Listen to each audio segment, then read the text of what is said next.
The TVWAN News is proudly brought to you by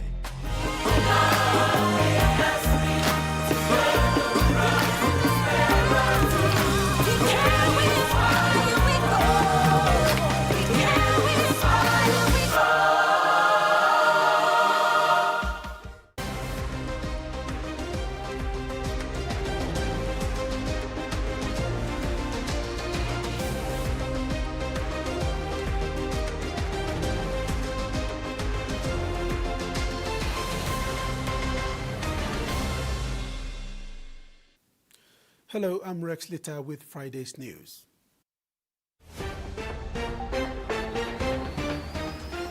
In this edition, search shift to recovery as more bodies found. First home buyer tax threshold to increase. And mining company to operate Misima Airport.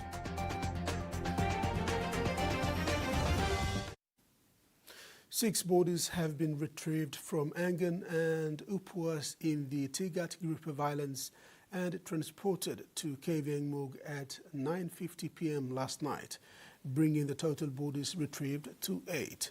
This retrieval exercise was carried out by the New Ireland Disaster Office, National Fisheries Authority and joint operations by the private sector, volunteers and ocean guardians. The search and rescue operation for the missing passengers in East New Britain last Saturday is expected to transition into a recovery operation in the coming days as authorities continue to locate bodies in waters between New Ireland and East New Britain. The East New Britain Provincial Administrator and Chairman of the Provincial Disaster Committee, Levi Mano, confirmed that the change in strategy has become necessary following the recovery of several bodies from areas around Jowl Island and the Tigat Island Group. With more bodies discovered in the vicinity of Jowl and Tigat Islands, where the first 3 victims were found, the East New Britain Provincial Administration and disaster authorities are now intensifying recovery efforts while reassessing the likelihood of finding survivors. Provincial Administrator Levi Mano explained that the decision was also influenced by the length of time that has passed since the accident occurred, making rescue prospects slim. To support the next phase of operations, authorities have agreed on new arrangements for the handling of recovered bodies. Following consultations between the New Ireland Provincial Disaster Management Office and the New Ireland Provincial Health Authority, all bodies recovered from the search area will now be transported directly to the Kavieng Hospital morgue. In the previous arrangement of transporting bodies directly to Nonga Hospital in East New Britain, it was no longer practical because of the distances involved and the demands on search teams operating in remote areas. Mano also confirmed that 6 bodies have also been transferred to the Kavieng Hospital morgue. These bodies will be prepared by the medical staff in Kavieng before immediate airlifting back to Rabaul. Mr. Mano assured families of the missing passengers that updates would continue to be provided as information becomes available. He also appealed for patience and cooperation from the public as authorities work through the difficult process of recovering victims and establishing the circumstances surrounding the tragedy. Ruth Rongola, TVWAN News. Mr. Mano further warned against attempts to assign blame or target individuals and organizations while investigations and recovery efforts are ongoing. He said any instances of harassment or social media bullying would be dealt with through the appropriate legal processes. He stressed that the search, recovery, Autopsy and forensic examination stages form part of a single process aimed at providing answers to grieving families and clarifying uncertainties surrounding the incident. The capsizing of the two dinghies has shocked communities in both East New Britain, with families anxiously waiting news of their loved ones as recovery teams continue operations across the affected waters. The 1.8 billion kina Chinatown development project will now advance into Phase 2 following the completion of Phase 1. The groundbreaking ceremony of Phase 2 was officiated by Prime Minister James Marape at 5 Mile in Port Moresby today. The initial phase, which is the TVWAN Garden residence, commenced in 2018. According to TVWAN Group Chairman Rugby, the project was disrupted in early 2020, like many businesses around the world, due to COVID-19 pandemic. In 2024, the developer secured its building approval process and building permit, which saw the project commence in March 2025 and took roughly 1 year and 3 months for its completion. Phase 2 is the TVWAN Mega Mall and is targeted for completion by the end of 2027. Prime Minister James Marape, in his official remarks, expressed gratitude to TVWAN International Holdings Limited for investing in Papua New Guinea. He assured investors that the economy is stable and continues to grow over time, adding that their investments are worthwhile. To the investor, you are not investing in a wasted city or wasted country. 1975, we were a $1 billion economy. Kina parity, $1 to a kina, we were a 1 billion kina economy, 1 billion. Today's exchange rate, we were 5 billion kina in 1975. In 2002, we were a 17 billion kina economy. In 2019, when I took over, we were a 79 billion kina economy. In this millennium, at the turn of this millennium, from 2002 to 2025, this country put on over 100 billion kina to the economy. It shows growth. I give thank you to Forensic Sir Michael Thomas Sumare. I give thank you to Mr. O'Neill. And I'm here today. Just last 25 years, 3 prime ministers. We have our own shortcomings. But just like Sumare passed it on to O'Neill, just like O'Neill passed it on to me, James Marape will pass it on to someone else, but this country will go on and on and on. We are a robust, free market economy under democracy. Chinatown will feature modern high-rise residential towers, commercial spaces, recreational areas, and high-quality infrastructure, setting a new standard for urban living and investment opportunities in the country. Mason Lewis, TVWAN News. The government has indicated plans to increase the tax threshold for first home buyers from 750,000 kina to 1 million kina, reaffirming its commitment to providing affordable homes and promoting home ownership in Papua New Guinea. Prime Minister James Marape revealed this in Port Moresby today. The Prime Minister, in his keynote address during the groundbreaking ceremony of Phase 2 of the Chinatown Development Project, also indicated first home buyers will not be charged with stamp duty and GST for purchase of homes under 1 million kina. Marape stressed that this approach will give real estate investors the confidence to invest in Papua New Guinea while driving its agenda to ease the burden of financial cost on first home buyers. I want to also announce that right now this year we have a 700, and those who are buying homes up to 750,000 kina, you don't pay stamp duty. That's our government policy. You don't pay stamp duty on homes. First-time home buyers up to 750. I want to indicate this will be uplifted to 1 million kina. Homes under 1 million kina for first-time home buyers. Young Papuans and non-Papua New Guineans, you want to buy homes in our city for our Chinese friends and others. This is a place to have a second home or your first home. Buy a home and stay here. Up to 1 million kina, no stamp duty, and we will remove GST also. So that 10% you will not pay and stamp duty you will not pay. Marape added that he will talk with the super funds to see if they can amend their policies for viable approach to assist their members in purchasing homes. I'll ask NASFAN and number 1 Super, look into your policy. Why don't we assist your members also owning homes. So a concept of owning homes. So Marape says this is to encourage young Papua New Guineans to own homes. He said his government will also work with the city authorities and other stakeholders to ensure the incentive is successful. Mason Lewis, TVWAN News. The National Executive Council has suspended more than 70 heads of public sector institutions for failing to submit mandatory annual reports. Those affected include departmental heads, provincial administrators, university leaders, provincial health authority CEOs, and state-owned enterprise chiefs. Prime Minister James Marape says the action is immediate and applies equally to all officers listed as non-compliant. A government review found many agency heads failed to meet reporting deadlines for 2023, 2024 and 2025, with some described as repeat offenders. Investigations will now determine whether further disciplinary action, including possible dismissal, is warranted. This is TV1 News. Misima Minerals to operate Misima Airport and PNGDF troops sharpen survival skills. We'll have those stories and more after the break.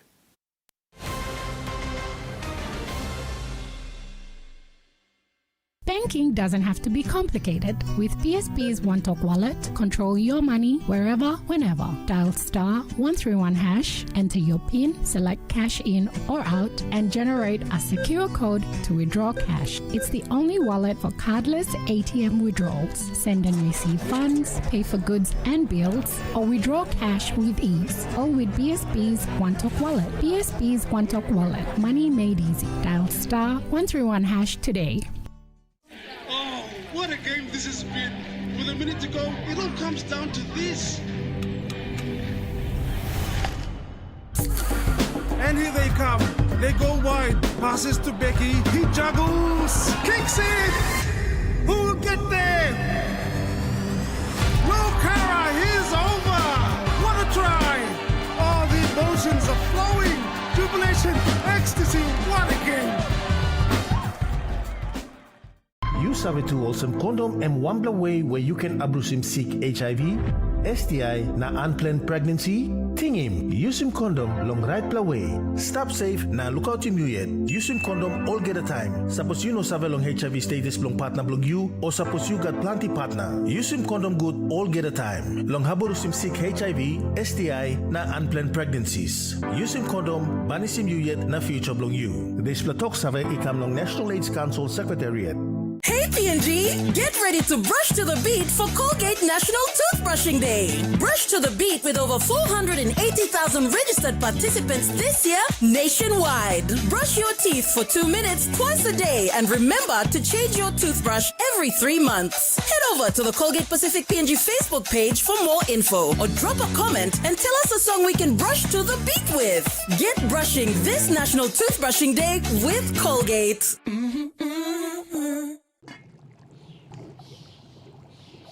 Hiya, Mama. You wait then, but me add him special flavor. Put in more flavor, put in more taste. Magic kakaru, get up a big smile on face. Time for Kim chicken, a great kumutu. Sip, sip, na mumu, yes, magic on you. Maggi, PNG and Mia. Find PNG made. The PNG LNG project has now generated more than 30 billion kina for Papua New Guinea since production commenced. Nearly half of this amount has been paid as tax. Equity distributions are paid to KPHL and MRDC based on the interest they hold. Tax is paid to the IRC, while development levies and royalties are paid to DPE.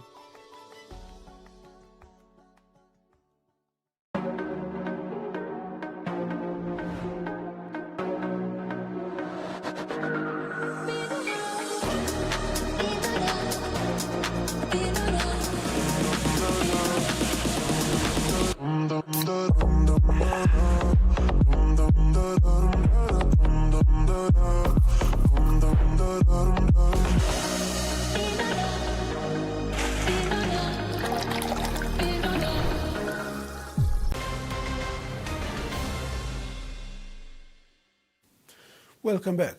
Misima Minerals Limited, a subsidiary of Oak Teddy Mining Limited, will become the new operator of the Misima Aerodrome following the signing of a memorandum of agreement with the Milne Bay provincial government. The agreement was signed in Alotau on June 19, 2026, paving the way for the reopening and upgrade of the aerodrome, which has been closed since 2020.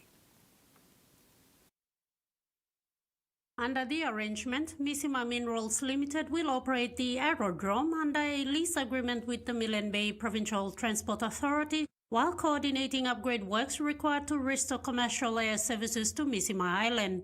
Since 2020, the aerodrome has been unable to accommodate third-level airlines, including PNG Air, limiting operations to smaller charter aircraft.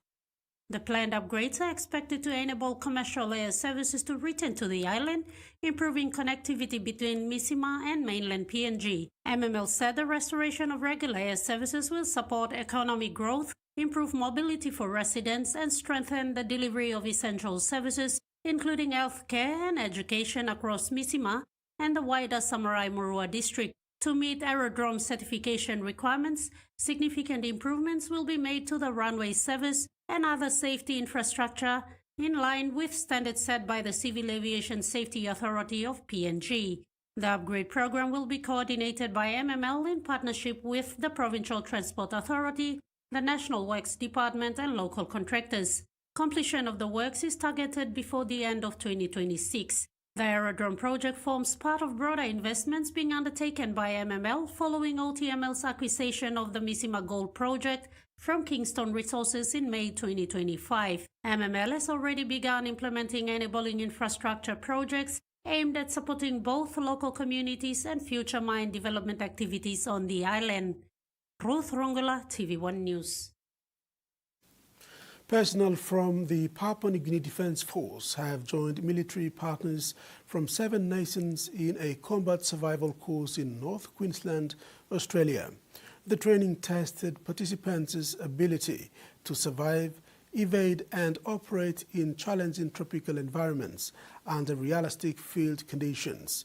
PNGDF Officer Lieutenant Hayden Chen says the course provided valuable survival skills and new jungle warfare techniques to share with his unit back home.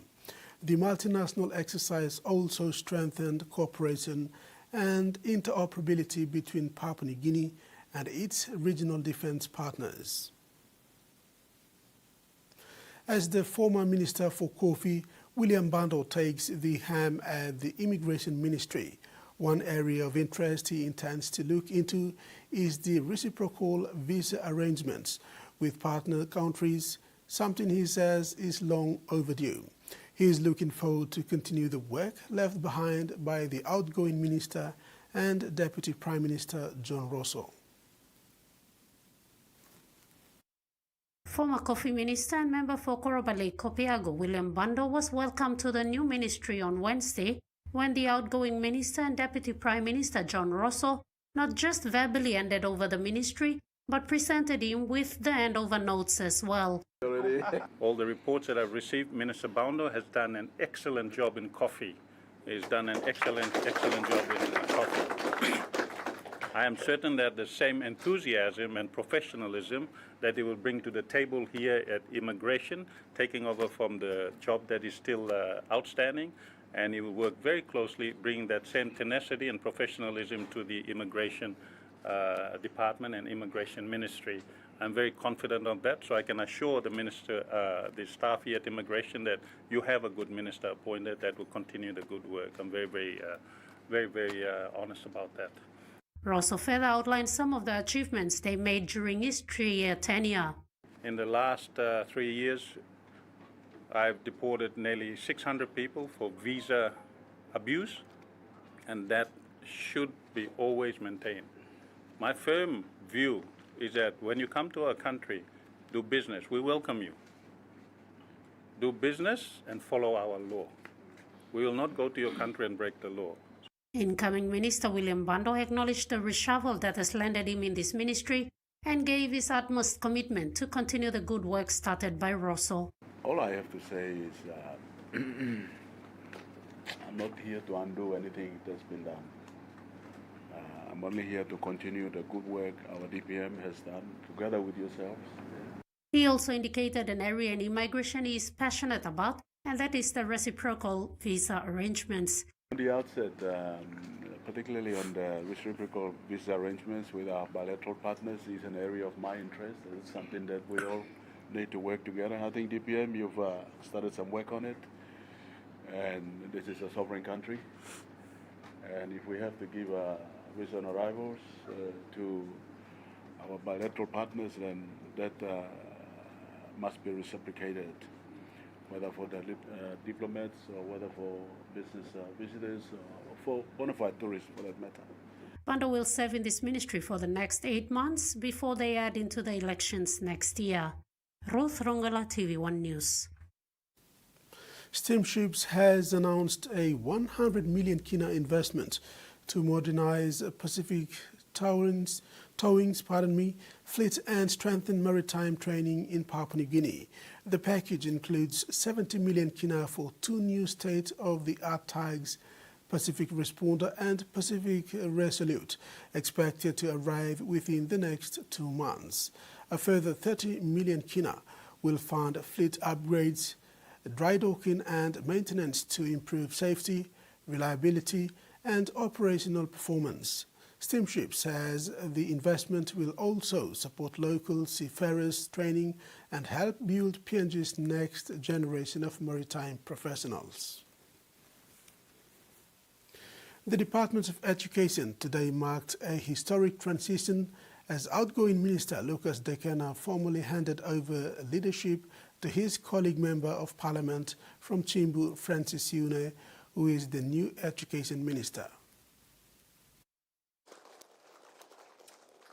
Education Secretary Dr. Uke Kombra opened the event, paying tribute to the late Minister Jimmy Uguro and acknowledging Acting Minister Honorable Kinoka Feo, who helped secure cabinet approval for a landmark 11.8 billion kina funding commitment over the next decade. The program officially got started in 2020, and we had the first batch of our students, the 43 students, they left our source in 2023.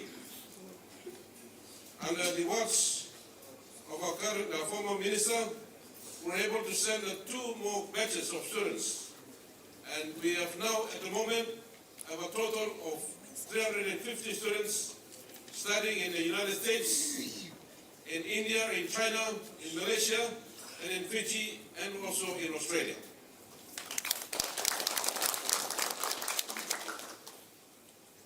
Mr. Dekena was a very committed minister to making sure that our students were succeeding. Dr. Kombra also praised Lucas Dawa Dekena for distinguished representation at international forums and for championing tuition fee funding, securing over 900 million kina this year alone. Must be educated into the PNG education system. The most valuable,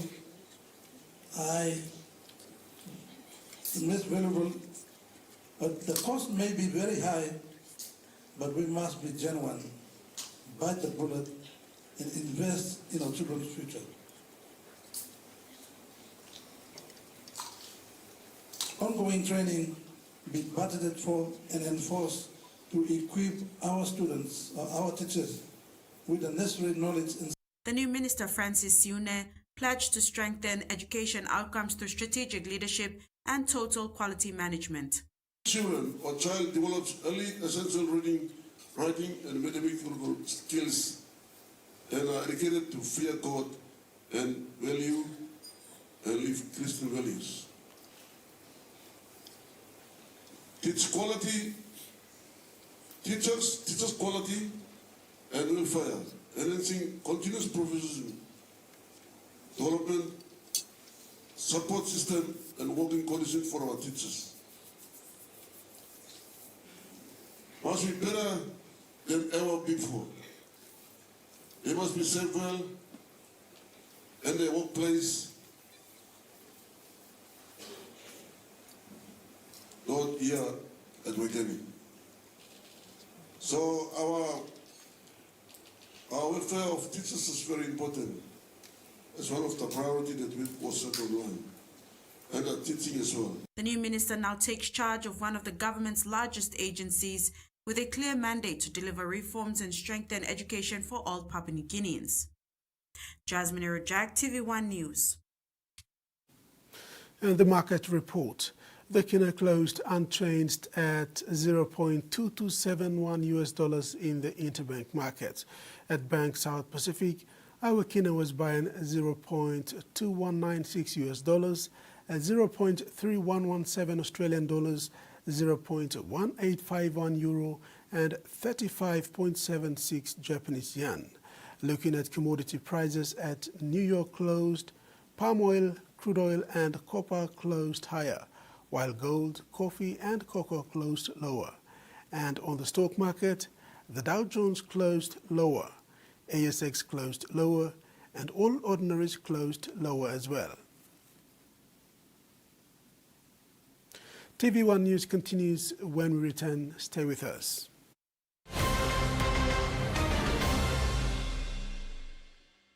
For too long, banking has felt out of reach for many. But now, PSP's One-Took Wallet is here to change that. Send and receive money, pay bills, and top up. It's your money, wherever, whenever. Because at PSP, we are committed to improving how our customers connect to our One-Talks, to our family, to the ones we love. PSP's One-Took Wallet. Money made easy. Dial *131# for everyone. What a game this has been. With a minute to go, it all comes down to this. And here they come. They go wide. Passes to Becky. He juggles. Kicks it. Who will get there? No, Kara. He's over. What a try. All the emotions are flowing. Jubilation. Ecstasy. What a game. Mtambo tru lonkare mo salim na simokin. Marijuana or all drugs no good ikam lo overseas or some cocaine or crystal meth.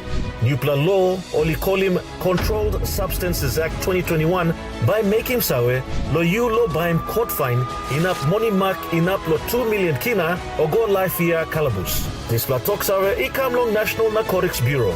One time Halivin, Bilom Australia, Papua New Guinea Law na Justice Partnership.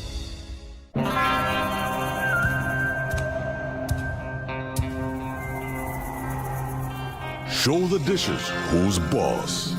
Fight mess with Axion, the tough grease stripper. 100% effective at doing the dirty work. The triple active power breaks down tough grease, and its antibacterial formula leaves dishes squeaky clean. Get tough on grease. Get Axion.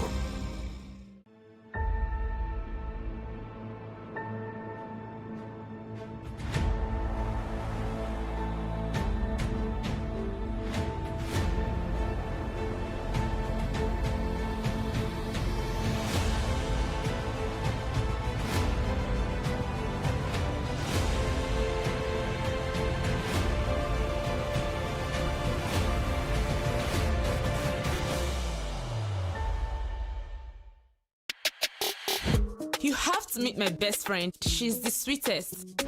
Hey, check out my hair. Which one? The one on your head or the one in the sink? Relax. Next time, just use the Mega Growth Anti-Damage Relaxer. It's infused with wonder oils and conditioning proteins for visibly less hair breakage after retouching. Now your hair looks great. Thank you. Mega Growth Anti-Damage No-Light Cream Relaxer for visibly less hair breakage after retouching. Ready for the world, so is your TISA Visa card. Visa keeps you moving wherever you go, Papua New Guinea or abroad. Seamlessly pay for travel, dining, online shopping. Easily access your funds and instantly track your expenses. Every tap comes with security, trust, and peace of mind. Unlock the world of possibilities. And it all starts with the new TISA Visa card.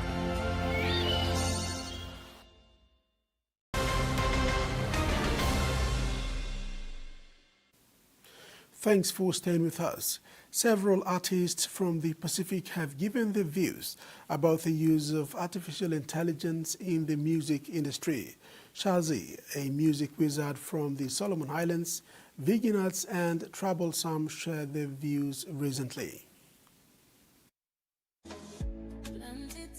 The use of artificial intelligence in PNG's music industry has brought great concern over copyright theft, loss of artist income, and the erosion of authenticity.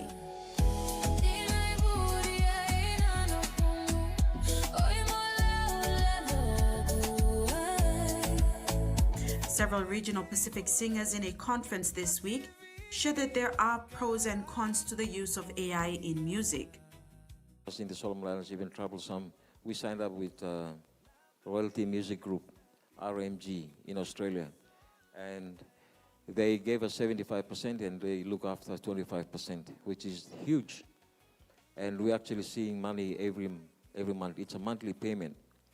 So they're looking after us. And this issue that we're talking about, when your song is duplicated into AI, becomes a cover, that person who created it, he's the one who is getting money, 100% out of it. It has to stop, or we have to split it up. If someone is doing AI, what percentage do they take? However, he also shared that doing covers of past songs are good as it keeps the song alive, improving its quality. Other artists had this to say. The music side is best. The bad side of it is it's killing the moral of artists. Some of the artists. It's the fans who will choose. And soon, but boring. Oh, same voice, lo song, or same voice, lo song, or same voice, lo song, or same. And then go about get bored. But others still listen na lo original artists. And yeah. So like that Uncle Sahem say, AI hem lo here for stay. We cannot get rid of it. Awar mari natur naim. It goes like this. Awar mari natur naim. That's AI. But when Sonri sing it, it has humor and feeling and you feel attached to it. Awar mari natur naim. It sounds good, eh?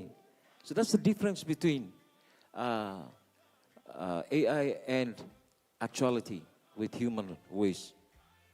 Mapay na mood na nukwel. It's like that. Tu ka dormi na dali.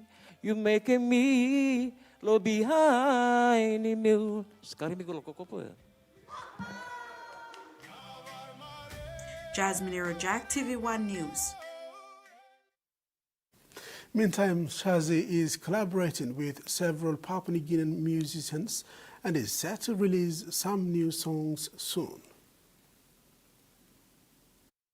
Slow Papua New Guinea, I did it, two already done. One with Shay, and the other one supposed to be with Anselm, but he just wrote the song, so me and Sonri, we did the song. And third one would be Kronos, fourth one would be Veganats. Yeah. Turning abroad, community groups that work with families from a range of cultural backgrounds are calling on the government to include them in the design of the Thriving Kids program. The scheme will start from October and support children with autism and developmental delay who will no longer be eligible for the national. Joma Biswa's son is now a chatty 6-year-old. You know Nazim? Yeah, he went to my house. 4 years ago, he barely spoke. My circumstances was really hard. I can't see a specialist. She was at a loss until contacts in the community helped her find a GP, then apply to the NDIS, which funded the early intervention he needed from a speech therapist. They make my son to speak within a month. Once the $4 billion Thriving Kids program is fully rolled out, it'll be the go-to program for children under 9 with autism or developmental delay who have mild to moderate support needs. Community groups say it needs to be accessible to people from a diverse range of backgrounds. You need people on the ground who are bilingual, who are multilingual, who are connected in those communities already to be able to feed that information up. It is vitally important to get that lived experience, and it's vitally important that the government get it right. Children with a language background other than English are almost half as likely to access early intervention services. Advocates say that means they start school at a disadvantage, putting pressure elsewhere. You're also going to see a larger strain and stress on the health and education system. The federal government says relevant groups are being consulted to ensure Thriving Kids caters for children from a range of cultural backgrounds. 32% of Australians were born overseas, yet only 7% of NDIS participants under 9 are from families identifying as migrants or non-English speaking. It's an indication governments need to do better to target these families so children don't go without critical supports. A sketch and review of one of regional Victoria's most prestigious private schools has described a culture of bullying, abuse and racism that became normalised over decades. The report into Ballarat Grammar contains shocking complaints, including junior boarders being whipped by older students. It's made more than 40 urgent recommendations, from abolishing single-sex houses to an overhaul of the school's incident reporting system. Her son to Ballarat Grammar for a first-class education. His father went there, his grandfather went there. But last year, she pulled him out of boarding at the prestigious regional Victorian private school. There was cultural challenges within the boarding house, and our interaction with the school became quite challenged. She's one of several Ballarat Grammar parents who've alleged a toxic culture at the school led to a cycle of abuse between students. Today, a workplace culture report commissioned by the school's board backed up those claims. It found there was evidence of historical and entrenched harmful practices, including physical punishments and hazing rituals carried out by older students against younger boarders, experiences of racism and discrimination that were not adequately addressed, and that some parents observed a lack of leadership and transparency from the school. To read that report and see now right in front of me that there are generations coming forward and saying that they have experienced this and being brave, I'm horrified. I imagine many families are. But the report also highlighted the school's genuine strengths, including a deep sense of community. The report made dozens of recommendations, including an overhaul on the way incidents at the school are reported and managed. In a video message to parents this afternoon, Ballarat Grammar's principal says work for systematic change is already underway. Some members of our community have felt hurt and excluded during their time at our school, and for that we unreservedly apologise. For some past parents, change can't come soon enough. I'd like to understand where the accountability sits. It's both captivating and unsettling. A dance culture based on Queensland's 2011 floods has sprung out of Ipswich and is spreading across the world. The man who founded it calls it an artistic response to a childhood marked by climate disaster. Nothing hypnotic about it. Friday nights in this suburban garage are about self-expression. We describe it like it's a feeling. This is what it looks like to dance flood style, an emerging artistic movement born in the floodplains of Ipswich. The man behind it was just 12 years old when Queensland's devastating 2011 floods arrived. I remember seeing the streets, the aftermath, and it was like a bomb went off. You know, it was so much debris, it was so dirty, and the dance is a response to that upbringing, but also channeling it into a positive way. Flood is gaining followers. It's been adopted by street dancers in Melbourne, Adelaide, Byron Bay and Auckland. Shota Sasaki flew to Ipswich from Japan. Really, I'm not thinking about anything while dancing. The feelings just come out. The dancers hope it'll change the way the historical Queensland city is perceived. It just shows that even from a place like Ipswich, having all these people from overseas and interstate come here, you know, anybody can really rise up if you get together and believe in a vision. Turning climate disaster into a creative community. And that ends the news segment. Sports is next. Stay with us.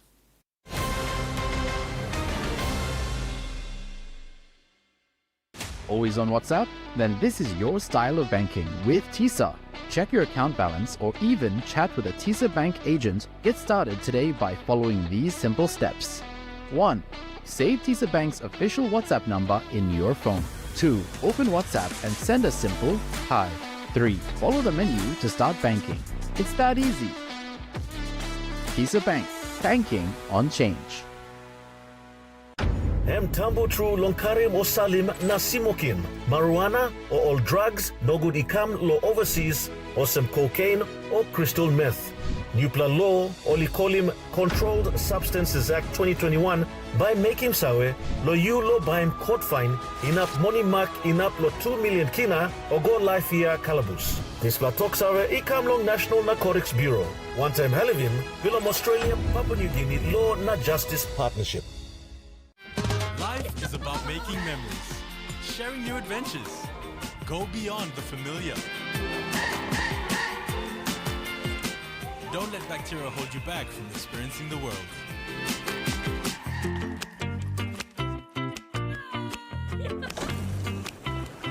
Protex uses natural antibacterial protection with flaxseed oil and eliminates 99.9% of bacteria.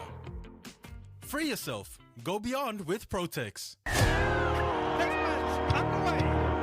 finds Johnston. Johnston with some room to move. Alex Johnston. He kicks it again. This should be a try. Alex Johnston's in. It's an unstoppable rush. Taking that extra mile. Pushing beyond the limit and making it happen.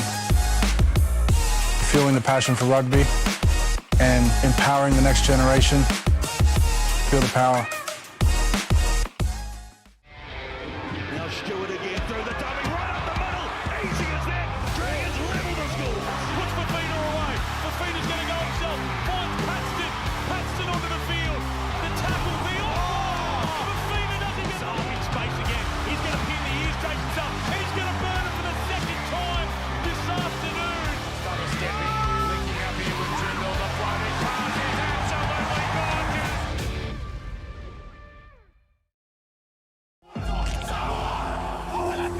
It is World Cup Rugby League. How good is it to be back united? It's on. Good. And they're serving up some brilliant entertainment here because this is fantastic. Absolutely fantastic from Jimmy Notley. He's playing for his family and his country. PNG. They will run through brick walls. I told you that. My goodness. Real festival. Trying to drag him back, he's over, he scored! Yeah. Bryce Hunt! He's going to cover, what a start! With a with a kick, it's a wonderful kick, and that is a fantastic try. The next line couldn't quite poke his way through, Walsh down the short side. Hits the winger, oh yes, in the corner!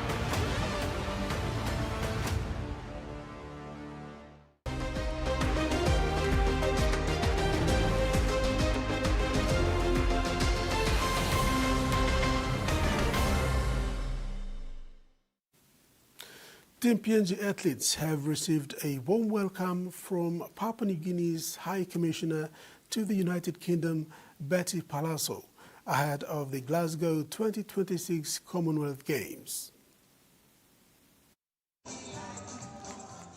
The High Commissioner praised the athletes for their hard work and commitment that earned them the opportunity to represent Papua New Guinea on the international stage. She encouraged the athletes to compete with pride while wearing the PNG colors. Palazzo told the athletes that their hard work has earned them the opportunity to come to Scotland to represent Papua New Guinea and urged them to give their best in their respective events. Team PNG Chef de Mission Elaine Iorive joined the High Commissioner and reminded the athletes that representing the country is an achievement beyond winning medals. Team PNG athletes are now preparing for the start of competition as they join athletes from across the Commonwealth countries for the Glasgow 2026 Games. The opening ceremony of the Commonwealth Games was held early this morning. Team PNG officials believe the support from the PNG community and the representatives overseas will inspire athletes as they compete for their country. The Papua New Guinea Olympic Committee has defended its selection process for Team PNG athletes and officials for the Glasgow 2026 Commonwealth Games, saying all selections were made under the same independent policy-based system. PNG Olympic Committee dismissed certain claims that there were biasness in the selection of Team PNG and their officials. In a statement released on July 23, 2026, PNG Olympic Committee said every athlete and official selected to represent Papua New Guinea must meet the requirements regardless of the sport they will compete in. PNG Olympic Committee President Emma YY said the process is designed to protect the integrity of Team PNG and ensure fairness across all sporting programs. She said every nomination that comes to PNG OC is assessed against the same published standards without exception and all athletes are selected on merit. YY noted that the selection process begins with national federations nominating athletes and officials. The nominations are then reviewed by PNG OC's Independent Justification Committee, which assesses each person against the official selection criteria before making a decision. She noted that the committee can endorse, provisionally endorse, or reject a nomination. Those who are not endorsed have the right to appeal through the PNG Sports Disputes Tribunal and, if necessary, the Court of Arbitration for Sports. In addressing concerns around the selection of the National Basketball 3x3 team, the same process was followed. Head coach Gavin de la Cruz was endorsed in April 2026, while the final athlete list was confirmed after a review by the Basketball Federation of Papua New Guinea's Executive Committee in June. Prior to Team PNG travel, PNG Basketball Federation, amongst others, raised concerns about athletes' selection and the job of PNG OC Justification Committee after a few of their athletes were excluded by the Justification Committee. With only 4 rounds remaining in the 2026 Digicel ExxonMobil Cup regular season, every point counts as teams fight to secure a spot in the coveted top 6. This weekend's round 15 fixtures promises intense competition and exciting rugby league actions across Saturday and Sunday. Round 15 fixtures of the Digicel ExxonMobil Cup will start with the match between East New Britain Agma Gurias and Gas Resources Central Dubberies in their return rematch at Queen's Park on Saturday. Gurias are hoping to reverse the curse on the struggling Central Dubberies, who shocked the Gurias 38-20 back in round 4. At the Ron Albert Oval in Medang, second-placed Candice take on the Eagles in what promises to be a fierce battle. The Eagles will be desperate to get back into the winning form with an upset over the Candice. Sunday's doubleheader at the Santos National Football Stadium kicks off at 1 p.m. with the field set for the battle between Croton Ella Wigman sitting 6th on the competition ladder and PRK Gulf ISO trailing 12th on the ladder. While the Wigman clinch to the final top 6 position, they should not underestimate the unpredictable PRK Gulf ISO after last week's narrow 2-point loss to Goroka Lahanis. ISO, despite sitting 12th, remain a dangerous side and must not be taken lightly. The second game at NFS will see Moni Plus NCDC Port Moresby Vipers take on Asilawagi Tumbe. The Vipers are riding high after a clinical win over Central Dubberies and will aim to maintain their momentum. However, the Tumbe, coming off a controversial narrow loss to leaders PRK Mandy Muruks, will be motivated and play with a lot of emotion to upset the big city boys. You can catch both matches live and exclusive on TVWAN Sports 2. At the Lay Rugby League ground, competition leaders PRK Mandy Muruks will face a confident Miok side that has recorded 3 consecutive wins. At NSI Goroka, Bintango Goroka Lanis meet Lay Snacks Tigers. Lahanis, placed just outside the top 6, should have the upper hand against the out-of-form Tigers. This match is expected to be a high-scoring one and a chance for Goroka to keep the top 6 bid alive. Following last week's incident in Minch, the PNG NRLC Match Review Committee has now suspended all scheduled matches at the Jona Ambane Oval in Minch for the balance of this season. A revised schedule for the Tumbe and Eagles home games will be released later. Ruth Rongola, TV1 Sports. NRL action continues tonight with Friday night football. It is a double-header with Knights and Roosters in the first match, and the Rabbitoh Storm game wraps up the night's proceedings. The Newcastle Knights host the Sydney Roosters in the opening match with the hope of returning to the winner's circle following a heartbreaking finish last weekend, losing to Sharks. The expectation is on the shoulders of their marquee man, Kylan Ponga, to lead from the front foot as they look to push for a spot in the top 8. The Sydney Roosters, on the other hand, are aiming to continue their push towards the finals with another important victory. James Tedesco and Sam Walker are expected to lead their side to victory as they take the field as favourites. Both sides know the importance of securing the 2 points as the competition enters its closing stages. The second match will see the Melbourne Storm take on the South Sydney Rabbitohs. Both teams have been hot and cold this season, but Rabbitohs have been impressive during the origin period and are expected to take out the win on home turf. Round 21 got underway on Thursday night when the Penrith Panthers defeated the Parramatta Eels 24-18 in a close encounter, with Nathan Cleary again proving himself the champion player with some clutch moments in the game. Tonight's games will be broadcasted live on TV1 Sports 3. And now the weather forecast.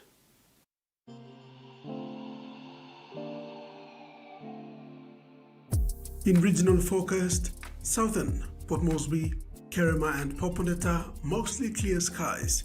Alatau becoming cloudy tonight with few showers.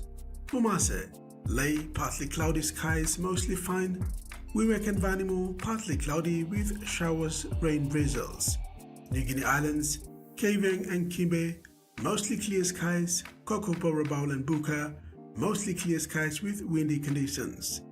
And Highlands region, Mount Hagen partly cloudy skies with chances of few showers. Manditari and Wabeg cloudy periods with rain showers. Ocean forecast for PNG areas for the next 24 hours. Coral Sea, sea slight to moderate, rather rough at times with south to southeast winds at 10 to 20 knots, reaching 25 knots at times. Solomon Sea, seas moderate to occasionally rough with southeast to southerly winds at 15 to 20 knots, increasing to 25 to 33 knots at times. Bismarck Sea, seas moderate to rough, slight over northwest sector with southeast to northwest winds at 5 to 50 knots, reaching 20 to 33 knots. Pacific Ocean, sea slight to moderate becoming rough over the western sector with southeast to southwest winds at 10 to 20 knots, reaching 25 to 30 knots at times over the western sector. And coastal waters forecast, waters from Finsafen through Vitias and Dampier Straits to Siasi and Long Islands, seas 1.5 to 2.5 meters, rising to 3 meters at times. And waters of Manus and its western group of islands, seas 0.5 to 1.5 meters, rising to 2 to 3 meters.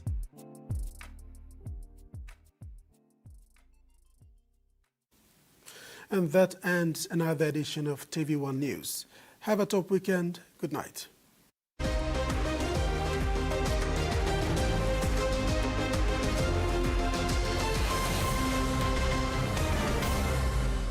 The TV1 News was proudly brought to you by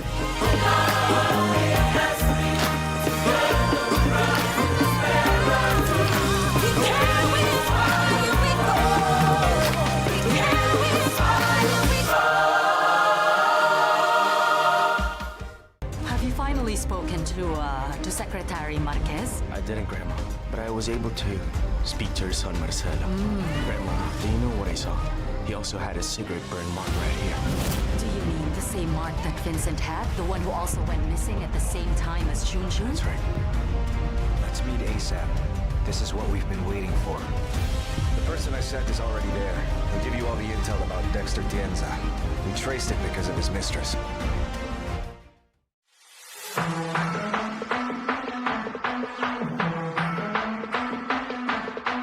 I'm afraid I can no longer keep this.